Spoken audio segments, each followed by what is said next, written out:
kinsa maning rock sa Mateo 16:18. Now, pag-ingon nga, thou art Peter, upon this rock, I will build my church. Okay? Unsa man ang pagkasulti ni ana mga pinangga kung atong ibasi sa nagkalain-lain nga mga pinulungan. Di nga ni magud mga pinangga. Pag-ingon, thou art Peter, upon this rock, I will build my church. Mateo 16:18. Kay ikaw si Pedro, nining bato, pagatukoron ko ang akong iglesia. Napansin ninyo, Igsoon, kung magbasa mo Bisaya. Pag-ingon bato, di kayo klaro kung kinsa na nag-refer. Mismo mo ganit sa English, Igsoon, hindi kay klaro. Pero, kung imong lang taon mga pinangga sa Grigo, tinaw magod. Kaning, ang word nga Peter, ang gigamit nga Greek word ana is Petros. O ang word nga in this rock, kanang word nga rock diha, ang gigamit is Petra. Kanang thou art Peter upon this rock. Kanang word diha nga rock, Petra. Ayog, thou art Peter, ang word ana is Petros.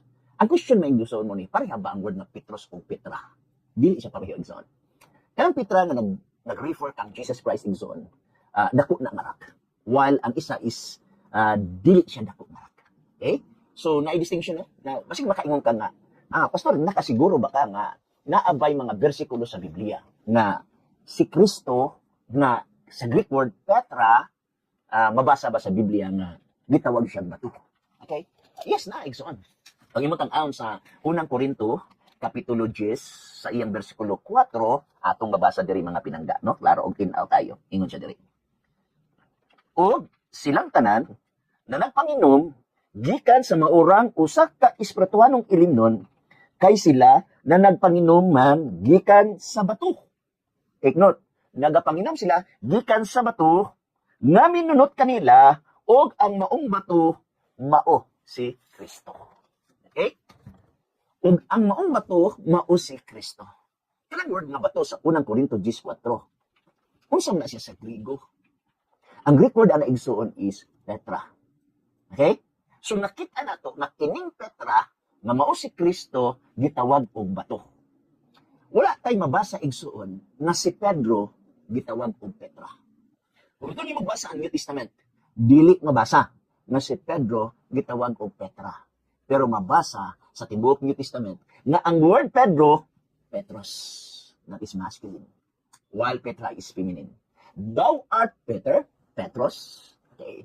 Upon this Petra, ang bapo mo ng Igsoon kung atong masabtan kung si Pedro pa mao ang pundasyon dapat gingon dia thou art Petros upon this Petros ana dato upon this Petros I will build my church.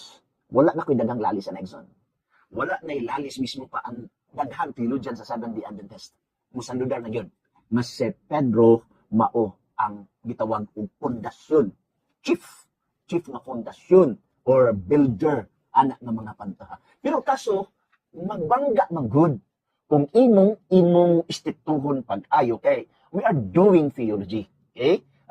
Honest na translation. Thou art Petros, which is Peter. Upon this Petra, which is Jesus Christ.